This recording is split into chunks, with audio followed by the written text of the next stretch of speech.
할렐루야. 오늘도 이기게 하시고 또 채워주시는 하나님의 은혜와 평강이 우리 모든 성도들 가운데 임하기를 축복합니다. 오늘 본문을 중심으로 마태복음 강의 12번째 시간으로 남을 위해 사는 인생, 남을 위해 사는 인생이라는 제목으로 하나님 말씀 전할 때 은혜 시간이 되시기를 소망합니다.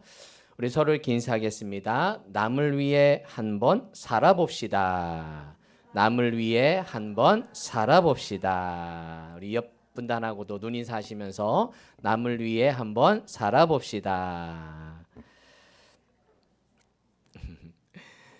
우리는 지난주까지 예수님이 받으신 시험에 대해 말씀을 나누었습니다. 예수님이 받으신 시험에 대한 말씀을 나누었고요. 오늘부터는 예수님이 시험에서 승리한 이후에 본격적인 공생의 활동을 시작한 말씀이 오늘 본문 말씀입니다. 자, 그러면 예수님이 언제 공생의 활동을 시작하셨는가? 12절에 보니까 이렇게 시작합니다. 예수께서 요한이 무엇 하셨음을 들으시고 무엇 하셨음을 그렇죠. 잡혔음을 들으시고 갈릴리로 물러가시면서 이제 사역을 시작합니다. 즉 세례 요한이 잡히면서 세례 요한이 더 이상 사역을 하지 못하는 상황이 되자 이제 예수님의 사역이 시작된 것입니다. 마치 세례 요한과 예수님이 바톤 타치하듯 이렇게 세례 요한에서 예수님에게 사역이 넘어간 거죠. 여러분, 세례 요한은 어떤 사람입니까? 예수님의 길을 충실히 예비한 사람이에요.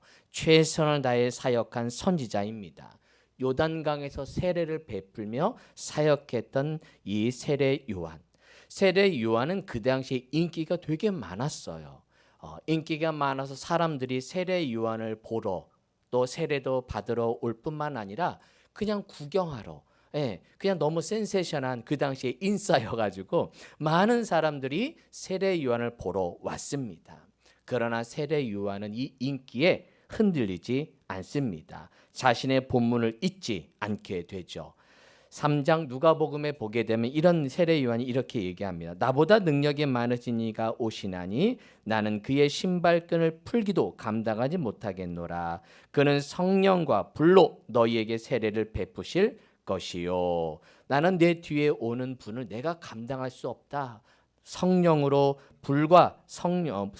불로 너희에게 세례를 베푸실 분이 오실 것이다 라고 이야기를 하고, 또 주님이 세례 받으러 오자 세례 요한이 보라 세상 죄를 지고 가는 하나님의 무엇이로다? 그렇죠, 어린 양이로다 라고 고백하면서 예수님을 바로 본 이 세례 요한입니다. 자기의 자리를 지키며 살았던 세례 요한. 그런데 헤롯 안티파스에 의해서 결국 그의 목은 은쟁반에 담겨져 죽게 됩니다. 세례 요한이 이렇게 잡혔을 때 예수님의 사역이 시작되는 것이죠. 저는 그런 생각을 한번 해보았습니다. 아니 예수님 사역할 때 세례 요한과 함께하면 어떻을까? 그렇죠. 예수님 사역할 때 혼자 얼마나 힘드셨을 거예요. 이 당시에 이렇게 인기 많은 세례 요한이 옆에서 같이 세례 요한이 끝나고 하는 게 아니라 예수님의 사역할 때 오른쪽에 세례 요한이 있었으면 어땠을까? 이런 생각을 해봅니다. 근데 하나님은 그렇게 하지 않으셨어요. 세례 요한에게 이제 그만, 너는 그만해라 라고 말씀하십니다. 이제 세례 요한을 향해서 이제 그만 하니까 세례 요한은 손을 놔야만 했습니다. 어쩌면 세례 요한이 하나님 저 더 할 수 있는데요. 더 예수님과 함께 더 사역하고 싶은데요. 아마 하지 않았을까? 그러나 하나님은 아니야. 그만해. 멈춰. 여기까지야. 라고 말씀하신 것이죠. 모세도 마찬가지입니다. 모세가 여러분 나이 들어서 힘이 없어서 그만둔 걸로 생각하세요. 여호수아에게 그래서 넘어간 걸 생각하는데 그렇지 않아요. 신명기 34장 7절에 보니까 모세가 죽을 때 나이 120세였으나 그의 눈이 흐리지 아니하였고 무엇이 쇠하지 아니하였더라?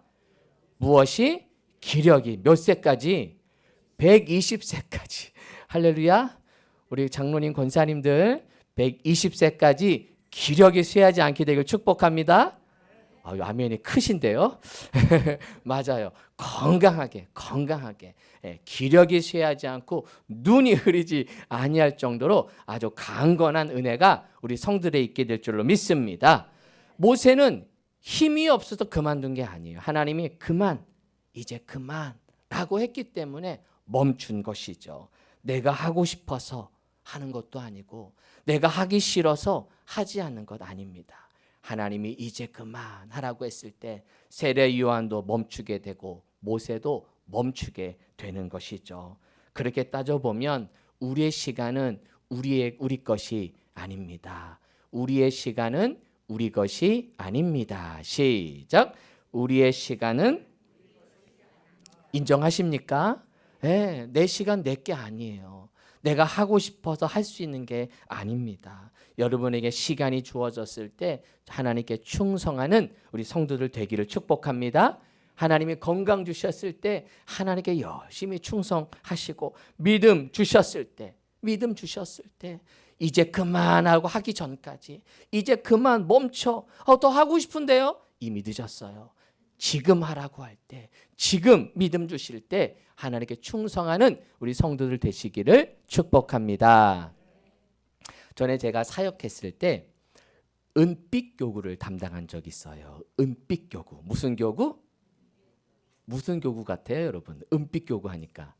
그렇죠. 실버 목회를 제가 했었어요. 그 당시에 교회가 한 75세 이상 된 어르신들을 따로 이렇게 셀을 교구를 묶어놓고 목요일마다 그 지역 사람들에게 식사 대접을 했거든요. 그리고 그때 같이 어르신들과 식사하고 오후에 모여서 속회 모임을 했습니다. 뭐 많게는 한 45명, 50명까지 어르신들 교구 목회를 했었는데 제가 어른들 이렇게 기도하고 이렇게 신방하고 하다가 한 번은 제가 그런 얘기를 했어요. 우리 권사님들, 대부분 권사님들 많으니까 권사님들 이제 나이 드셨으니까 이제 할 거 없으시잖아요. 기도만이라도 열심히 해주세요. 기도라도 좀 해주세요. 라고 했더니 어르신들이 저한테 바로 화를 내시면서 목사님 나이 들어보세요. 기도도 힘들어요. 기도도 힘들어요. 이러는 거예요. 그러면서 저한테 하는 얘기가 목사님 젊은 것들한테 저한테 그대로 표현하죠. 젊은 것들한테 꼭 말해주세요. 나이 들어서 기도하려고 하지 말라는 거예요. 우리가 보통 생각하면 그냥 젊었을 때는 열심히 사회활동하고 나이 들면 힘없으면 내가 기도해야지 그렇게 생각한다는 거예요. 그러면서 우리 어르신들 하시는 얘기가 목사님 우리 젊은 우리 집사권사한테 꼭 말해주세요. 나이 들면 기도도 힘들어요. 기도도 힘드니 젊었을 때 기도하라고. 기도할 수 있을 때 기도하고 봉사할 수 있을 때 봉사하라고 꼭 말해주세요. 할렐루야. 그 어르신들 그렇게 얘기했다니까요. 그러면서 젊었을 때 더 봉사할 걸, 젊었을 때 더 헌신할 걸 이 얘기하는 거예요. 기도도 젊었을 때 해야 한다는 거예요. 기도도 젊었을 때 기도하는 것도 힘들다는 이야기를 하셔요. 여러분 하나님의 건강 주셨을 때 봉사할 수 있을 때 섬길 때 봉사할 수 있기를 축복합니다. 꼭 이런 얘기 목사님 제가 나중에 할게요. 제가 돈 좀 벌어놓고 할게요. 제가 이것 좀 해결하고 할게요. 전에 어떤 집사님은 저한테 그러더 저를 살짝 불러. 이분이 건축업을 크게 하시는 분이거든요. 저를 살짝 불렀더니 목사님 제가 이번 건물 하나 짓거든요. 이거 잘 되면 목사님 개척하실 때 제가 교회 건물 하나 해드릴게요. 아직까지 연락 없어요. 다 소용없어. 여러분 할 수 있을 때 하나님이 이제 그만이라고 하기 전까지 하나님께 섬기는 우리 모두 되기를 축복합니다.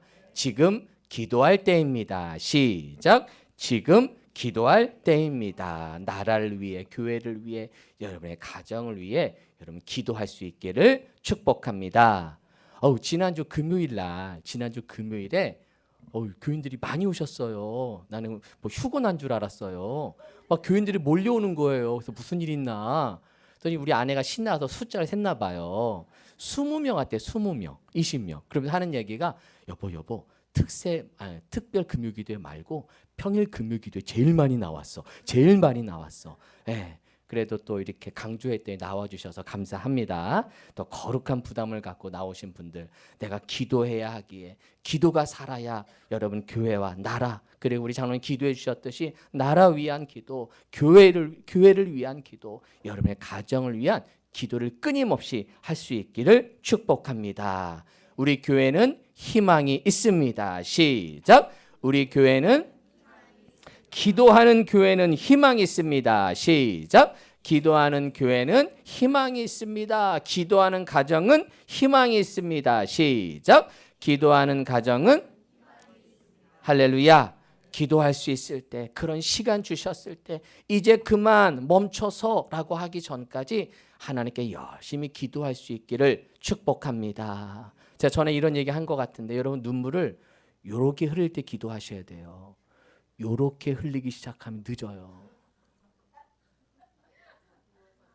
눈물을 요렇게 흘릴 때 기도해야지. 눈물이 이렇게 떨어지는 순간 안 된다는 거. 제가 이 예화에 너무 감동이 되는 거예요. 여러분 이해가 되시죠? 이미 누워서 아무것도 할 수 없을 때 눈물을 흘려봤자 소용없다는 거예요. 그때, 바로 이때, 바로 지금, 오늘부터 여러분 결단하고 기도의 성도 되시기를 축복합니다. 이렇게 하나님이 정하신 기도의 때, 하나님의 때가 있다면 하나님이 이끄시는 장소, 하나님이 정하신 장소도 있었다는 거예요. 예수님이 사역을 시작했을 때도 예수님이 스스로 내가 사역의 장소를 정한 게 아니라 하나님이 그곳을 가도록 이끄셨고 미리 예언을 하셨다는 겁니다. 자, 12절, 13절, 12절, 13절 시작. 예수께서 요한이 잡혔음을 들으시고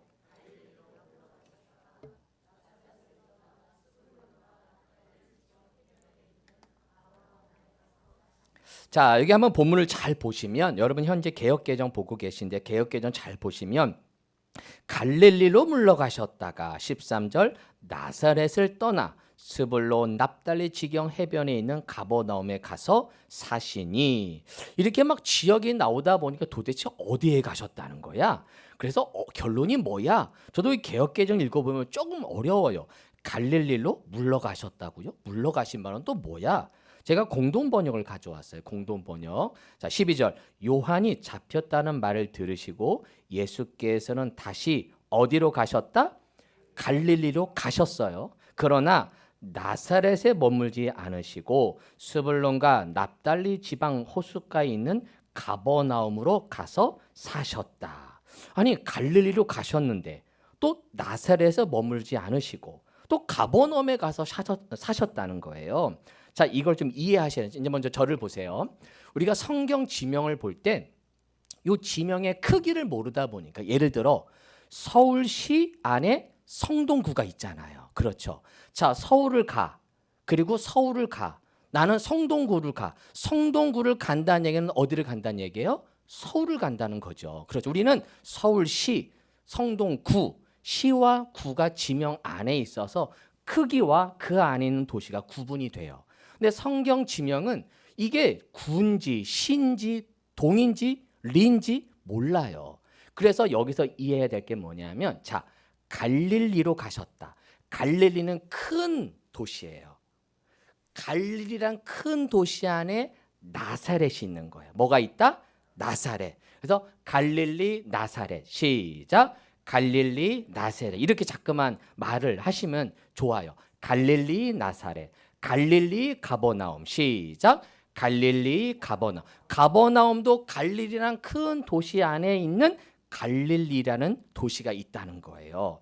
그리고 스불론과 납달리 지경 해변에 있다라는 말은 스불론과 납달리 지경이라는 것은 어떤 이방 지역을 의미합니다. 이 말 자체는 우리가 12지파의 그 땅을 의미하지만 조금 더 신약에 넘어와서 이 지명 자체가 이방 땅의 의미, 이방 지역의 의미가 더 많이 있어요. 그래서 가버나움은 이 납달리 스불론 이방 땅으로 가는 그 길목이 있는 도시가 가버나움이에요. 그래서 가버나움에는 갈릴리라는 지역 안에 있는 가버나움은 이방 사람들이 자주 왕래하는 곳이란 얘기예요. 그래서 갈릴리 가버나움에는 이방 사람들 많이 있다.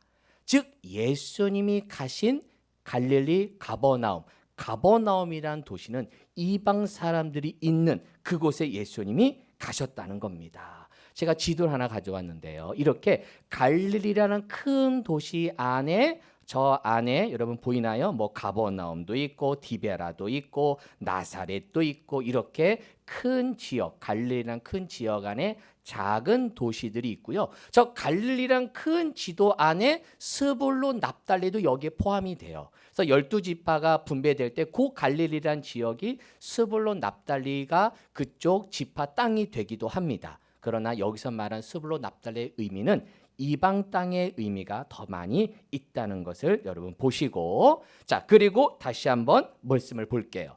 자, 이렇게 예수님이 사역을 시작함에 있어서 갈릴리 가버나움에서 사역을 시작하신다. 이것을 주님이 결정한 게 아니라 이미 이사야 선지자를 통해서 예언하셨다는 거예요. 자, 그게 바로 15절 시작.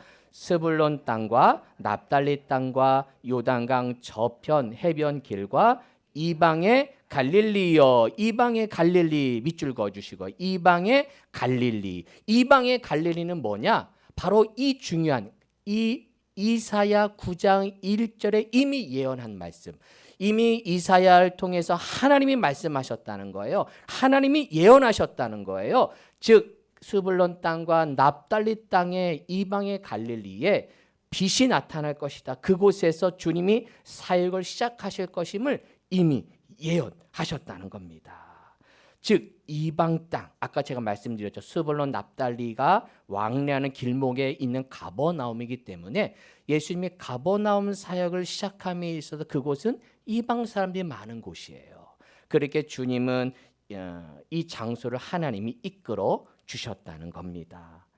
예수님이 갈릴리로 가고 싶어서, 갈릴리 가버나움에서 사역하고 싶어서 간 게 아니라 하나님이 그곳으로 이끌어 가신 거예요. 할렐루야.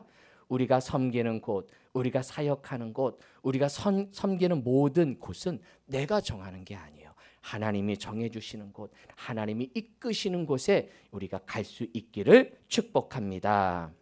우리 교회가 선교를 합니다. 우리 교회 5군데 정도 선교를 하는데 해외 선교지 2곳, 국내 미자립 교회 3곳을 우리가 선교해요. 교회가 선교를 해요. 우리가 이렇게 정한 것도 우리는 그런 믿음이 있어야 돼요. 아, 하나님이 정하셨다. 누가 정하셨다? 하나님이 정하셨다. 그런 믿음을 가요. 제가 이분들과 연락도 하고 만나기도 하고 찾아뵙기도 하는데 이렇게 대화하다 보니까 하나님이 참 귀하게 열심히 목회하시고 선교하시고 국내 목회를 열심히 하시는 우리 목사님들을 제가 보면서 참 너무 감사해요. 그래서 함께 동역함에 있어서 너무 좋고, 여러분 저 문에 보면 선교부에서 선교 소식지를 잘 이렇게 스크랩 해놨어요. 여러분 그거 보시면서 우리 교회가 선교하는 이 교회를 위해 기도할 수 있게 되기를 축복합니다. 우연이 아니라, 우리가 정한 게 아니라 하나님이 우리 교회를 책임지라고, 우리 교회가 그 교회와 함께 동역하라고 우리 교회에 붙여주신 우리의 사역의 장소, 섬김의 장소임을 믿으시기를 바랍니다. 저도 첫 목회가 상가 지하에서 미자립 교회로 시작을 했습니다. 교인이 아무도 없는, 물론 제가 2대 목사인데 1대 목사님 원래 교회를 접으려고, 교회를 문을 닫으려고 했던 거를 그래도 한 며칠, 한 6개월 이상 예배를 드리지 않았던 그곳을 제가 들어가게 되면서 간판만 있는 교회를 들어가서 다시 거기를 다 정리하고 청소하면서 첫 목회를 시작을 했습니다. 그때 교인들 아무도 없는 교회였고, 교회학교 몇 명을 전도해서 교회학교 몇 명으로 시작했던 교회. 그때 선교비로 생활을 했습니다. 교회가 보내주는 선교비, 또 개인 교회, 가정 교회 개인적으로 제가 전도사 사역했을 때 교회들이 개인적으로 보내주시는 몇 가정들의 선교비로 제가 그때 생활을, 목회를 했었죠. 그래서 그 선교비 받는 게 너무 감사하고 그 은혜를 늘 잊지 않고 있습니다. 한번 제가 저를 선교하는 그 교회 목사님께 전화를 한번 드렸어요. 연말 되고 감사 인사 좀 드리려고. 목사님 감사합니다. 그랬더니 그 목사님이 말씀이 저희가 잊지를 못해요. 저한테 하는 얘기가, 서전도사님, 전도사였어요. 서전도사님, 그 선교비는 우리 교회 게 아닙니다. 하나님 겁니다. 하나님 것 받으신 거예요. 저한테 감사할 필요 없고 연락할 필요 없어요. 그거 주님이 주신 거고 주님 거고 나는 그냥 하나님 거 전달한 것뿐이고 우리 교회 거 아니에요. 하나님 거예요. 그러니 연락할 필요 없고 저한테 감사할 필요도 없이 약간 조금 그렇게 저에게 이야기하시면서 부담 갖지 마시고 하나님 나라 위해서 또 목사님, 전사님 생활함에 어려움이 없도록 그렇게 잘 사용하세요라고 저한테 그런 말씀을 하시는데 제가 감동을 받았어요. 감동을 받았어요. 보통 선교 받는 입장에서는 그런 게 이제 부담되거든요. 그 목사님께 괜히 전화 드려야 되지, 괜히 선교비 끊으면 어떡하나 이러면서 괜히 더 잘 보여야 될 것 같고, 괜히 어렵고 부담되고, 또 어떤 교회는 또 오히려 노골적으로 왜 인사 안 와? 우리가 선교하는데 왜 우리 교회 인사하러 오지도 않아? 왜 연락도 안 해? 왜 소식도 안 보내? 막 이러면서 오히려 그렇게 하는 교회도 간혹 있다고 해요. 근데 저는 그런 사랑을 받으면서 내가 목회하면서는 더 섬겨야 되겠다. 더 우리가 더 섬기는 교회, 우리가 선교하는 교회를 더 높여주는 그런 목회를 해야 되겠다는 마음을 늘 먹고 있습니다. 우리 교회가 선교하는 해외 선교, 국내 선교 모두 선교할 때마다 섬기는 마음으로 함께 섬기는 우리 교회 될 줄로 믿습니다. 여러분, 주님은 공적인 삶을 살았어요. 어떤 삶? 공적인 삶을 살았어요. 그래서 이방 갈릴리에서 복음을 전하시며 이 스불론 납달리 땅 가버나움이라는 지역을 첫 선교지로 정한 곳은 이방 사람들을 위한 선교였다는 거예요. 모두를 위한 주님이 되고자 그곳으로 가신 거죠. 우리는 예수님의 생애를 가리켜 공생애라고 합니다. 뭐라고요? 공생애. 여러분 많이 들어보셨죠? 공생애. 근데 아마 우리 교회학교 친구들은 좀 낯선 단어일 거예요. 공생애. 공생애. 이게 공생애가 뭐냐? 공적인 생활을 했다는 거죠. 사적인 삶이 아니라 사생애가 아니라 공생애의 삶을 사셨다는 거예요. 나만을 위한 인생, 내 가정만을 위한 인생이 아니라 그거 내려놓고 공적인 모두의 삶을 살기 위해 주님은 사역에 시작하셨다는 겁니다. 우리가 선교하고 우리가 하나님 나라 위에 쓰이는 모든 것은 공적 삶을 사는 거예요. 할렐루야.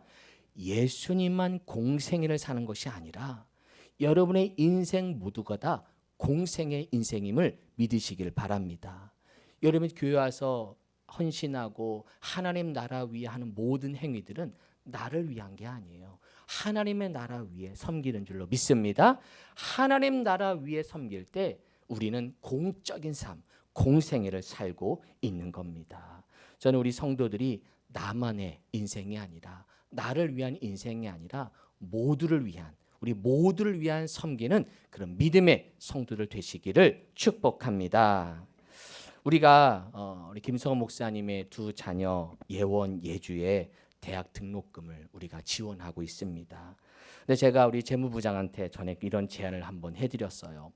우리가 예원예주 등록금을 그냥 교회 재정에서 그냥 교인들이 나가는지도 모르게 그렇게 지출하지 말고 우리가 우리 성도들의 같이 기도 한번 합시다. 관심을 갖고 우리가 성도들이 기억하고 또 기도하고 그들을 격려하는 마음으로 장학헌금을 하자고 제가 제안을 드렸어요. 그래서 두 자녀를 우리가 기억하면서 우리 성도들이 좀 마음을 모아주셨으면 좋겠습니다. 우리가 학기마다 180만 원씩 사실은 학기 들어가요. 사실은 한 학기를 다 주는 것도 아니고 반 학기 한 명 등록금 반액만 사실 주고 있는 겁니다. 마음 같아서는 교회가 좀 여유로워서 다 드리고 싶은 마음이 있는데 아직 그렇지 못한 마음이 좀 안타까워요. 우리가 예원이 예주를 생각하면서 우리 성도들의 마음에 감동 있는 분들은 우리가 예원 예주를 기억하면서 그 두 자녀가 하나님으로 잘 성장하고 믿음으로 세워지는 마음으로 여러분 섬기는 우리 성도 될 줄로 믿습니다. 여러분 마음에 감동 되시는 분들은 월로 내가 이만큼은 내가 한번 해야 되겠다. 내가 또 3만 원 정도 하겠다. 어떤 분들은 내가 한 10만 원 하겠다. 목사님, 제가 이번에 특별 보너스를 받았습니다. 제가 이번 한 학기 등록금 제가 내겠습니다. 속으로 아멘 하셨죠? 제가 이런 일로 좋은 일로 제가 한번 대접하겠습니다. 그런 은혜가, 그런 믿음의 도전이 있기를 축복합니다. 그런 마음의 감동 있는 분들, 내가 그렇게 하나님의 나라 위해서 나 사적인 인생이 아니라 우리 하나님의 나라를 위해서, 어려움이 있는 가정을 위해서 내가 섬기고 선교하고 베푸는 그런 일에 내가 그런 믿음의 큰 믿음을 갖고 한번 섬기겠습니다. 그런 믿음의 도전이 있는 우리 성도 되기를 축복합니다. 전에 제가 다윗의 승전가를 나누면서 그런 은혜를 받았어요. 다윗이 고백한 하나님, 보통 피난처 되시고 방패 되시고 뭔가 수동적인 하나님을 만났던 다윗이 이 승전가를 통해서는 도전하는 하나님을 만나게 돼요. 30절에 보니까 내가 주를 의뢰하고 적진으로 달리며 내 하나님을 의지하고 성벽을 뛰어넘나이다. 하나님의 능력을 내가 힘입어 하나님을 의지하여 성벽을 뛰어넘겠습니다. 내가 생각하는 수준을 뛰어넘어 내가 주님을 위해 달려가겠습니다. 그런 믿음의 도전, 신앙의 도전을 여러분 나아가기를 축복합니다. 나보다 더 어려운 교회, 나보다 더 어려운 가정들을 위해 내가 기도하고 헌신하고 섬길 때 하나님의 그 믿음의 믿음을 하나님 축복하실 줄로 믿습니다.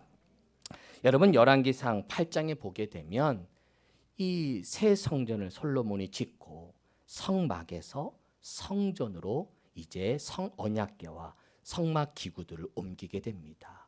근데 옮기는데 3절 보니까 이스라엘 장로들이 다 이름에 제사장들이 궤를 뭐하니라 매니라. 메고 옮겨갑니다. 기구도 메고 갑니다. 왜 메고 갔을까? 그만큼 언약궤가 무거운 거예요. 그 무거운 게 육체적인 무거움만이 아니라 그 거룩함의 무게, 그 거룩함의 부담, 그 부담이 있는 거예요. 하나님은 우리에게 사명을 주실 때 그냥 딸랑딸랑 들고 갈 수 있는 걸 주시지 않으세요. 메고 가야 할 것들을 주세요. 내가 매야만 지고 갈 무거운 십자가를 우리에게 주시는 거죠. 그게 사명인 겁니다. 우리가 매야 할 십자가, 우리가 져야 할 십자가, 우리가 함께 지고 걸어갈 수 있기를 축복합니다. 주님, 메고 갈 수 있는 믿음을 주옵소서. 시작. 주님, 메고 갈 수 있는 믿음을 주옵소서. 우리 모든 믿음의 성도들 각자 메고 갈 십자가를 기쁨으로 지고 걸어가는 우리 성도 될 줄로 믿습니다. 제가 한 1년 넘게 성도들과 찾으시는 게 목회하면서 제가 여름을 쭉 보니까 참 감사한 게 다 그런 무거운 십자가를 다 지고 함께 걸어가고 계세요. 아까 우리가 영상을 보았지만 그 무거운 십자가를 다 우리가 지고 가고 있습니다. 감사한 마음으로 다 최선을 다해서 다 온 성도들이 그런 마음을 먹고 가고 계셔요. 저는 우리 성도들이 메고 갈 수 있는 십자가, 내가 져야 할 십자가 기쁜 마음으로 지고 걸어가는 우리 성도들이 될 줄로 믿습니다. 이렇게 감사한 마음으로 저도 지고 우리 모두가 함께 내가 져야 할 십자가, 교회 사명의 십자가, 가정에서 져야 할 십자가, 또 이 나라 이 민족을 위해 우리가 져야 할 십자가 모두가 다 지고 메고 걸어가는 우리 성도 될 줄로 믿습니다. 이렇게 십자가를 지기 위해서는 내 힘으로 할 수 없어요. 오늘 16절 다시 한번 읽어보겠습니다. 4장 16절 시작. 흑암에 앉은 백성이 큰 빛을 보았고 사망의 땅과 그늘에 앉은 자들에게 빛이 비치었도다 하였느니라. 할렐루야. 흑암 가운데 있는 백성의 큰 빛을 보여줍니다. 그렇죠? 사망의 땅과 그늘에 앉은 자들에게 빛을 비추게 됩니다. 이게 바로 예수 그리스도예요. 예수 그리스도께서 빛으로 이 땅에 오셨다는 거예요. 빛으로 오신 예수님. 그 빛을 우리는 받게 되는 거예요. 그 빛을 받아서 우리는 반사체가 돼요. 우리는 발광체가 아니에요. 우리 스스로 빛을 낼 수 없어요. 주님의 빛을 비춰줘야만 우리는 그 빛을 받아서 빛을 반사하는 반사체가 되는 것입니다. 여러분, 주님의 빛을 받아 빛을 비추는 성도 되기를 축복합니다. 지난주에 뭐 이벤트가 하나 있었죠. 바로 슈퍼 블루문이라는 슈퍼 블루문이 정말 뭐 몇 년 만에 또 이번 목포 뭐 몇 년이에요? 뭐 17년인가? 14년? 14년 후에 볼 수 있다고 엄청 알려주더라고요. 저는 이제 눈으로만 보고 페이스북 보니 우리 한광수 목사님이 사진을 좋은 카메라로 사진을 찍으셨더라고요. 못 보신 분들은 이걸로 위로 삼으시길 바랍니다. 요거는 이제 14년 후에 보게 되는 사진이랍니다. 예. 뭐예요? 슈퍼문은 가장 크게 보이는 때가 슈퍼문. 그리고 한 달에 원래는 한 번 보름달이 되는데 이날은 두 번 보름달이 뜨기 때문에 블루문이라 그래서 슈퍼 블루문이다라는 것이죠. 저도 보니까 아주 물론 그날 조금 아침 한 7시 반부터 떴는데 저희도 한 8시 반인가 그쯤 봤는데 그늘 그 구름도 있어서 좀 가리기도 하고 했는데 제가 보니까 정말 환하더라고요. 밝은 밤인데도 달이 비추니까 밤이 아주 환하게 비춘 걸 보았습니다. 달은 스스로 빛을 내지 못하죠. 태양의 빛을 받아서 우리에게 빛을 비추는 거죠. 우리 성도들이 이 슈퍼 블루문처럼 슈퍼 성도가 되기를 축복합니다. 빛을 많이 받아서 빛을 비추는 빛을 반사하는 우리 성도들이 될 줄로 믿습니다. 지난 금요기도회에 열왕기상 11장 말씀을 보면서 하나님의 은혜에 대해서 말씀을 나누었는데 하나님의 은혜 세 가지 말씀 주심, 기다려 주심, 희망 주심이 은혜입니다. 이 중에 말씀 주심이 은혜입니다. 우리에게 말씀을 주시는 것, 말씀의 빛을 비추어 주시는 것, 말씀의 은혜를 비추시는 것, 그 은혜를 여러분 누릴 수 있기를 축복합니다. 그 말씀의 빛을 받아서 하나님의 길을 걸어가는 우리 힘으로 갈 수 없는 이 걸음을 주님 능력으로 걸어갈 수 있기를 축복합니다. 시편 119편 105절 읽어볼까요? 시작. 주의 말씀은 내 발의 등이요 내 길에 무엇이니이다? 그렇죠. 빛이시니다. 내 발, 내 앞의 문제, 내 길의 빛, 내 미래 문제까지 주의 말씀이 우리를 지켜주시고 함께 하신다는 말씀인 것입니다. 믿음의 성도들 주님 말씀의 빛을 받아서 주님께 능력에 힘입어 나아갈 수 있기를 축복합니다. 이번 9월달 결단 찬양은 주가 일하시네, 파송 찬양은 주가 일하시네라는 찬양입니다. 한번 읽어볼까요? 날이 저물어 갈 때 읽어봅시다. 시작. 날이 저물어 갈 때 빈들에서 걸을 때 그때가 하나님의 때, 내 힘으로 안 될 때 빈손으로 걸을 때 내가 고백해 여호와 이래. 우리 인생에 때로는 날이 저물어 갈 때가 있고 빈들을 광야를 만날 때가 있고 바로 그때 하나님의 때라는 거예요. 내 힘으로 안 될 때가 있습니다. 내 손에 때로는 빈손이 될 때 그때 하나님의 때임을 기억하고 여호와 이래 일하시는 하나님 예비하신 은혜가 우리 성도들 가운데 있게 될 줄로 믿습니다. 말씀을 정리합니다. 우리의 시간은 우리의 것이 아닙니다. 기도할 수 있을 때, 섬길 수 있을 때 마음껏 주님을 향해 기도하고 섬기는 우리 성도 되기를 축복합니다. 사적인 삶에서 멈추는 인생이 아니라 공적인 인생, 공의를 위해서 하나님의 나라 위해서 헌신하는 우리 성도들, 그러기 위해서는 말씀의 빛을 비추어 말씀의 빛으로 날마다 승리하는 성도 되어서 하나님께 영광 올려드리는 우리 모든 성도 되시기를 주님의 이름으로 축원합니다. 아멘. 기도하겠습니다. 하나님, 오늘도 말씀의 빛을 비추어 주셔서 감사합니다. 우리 예수님 이 땅에 빛으로 오셨습니다.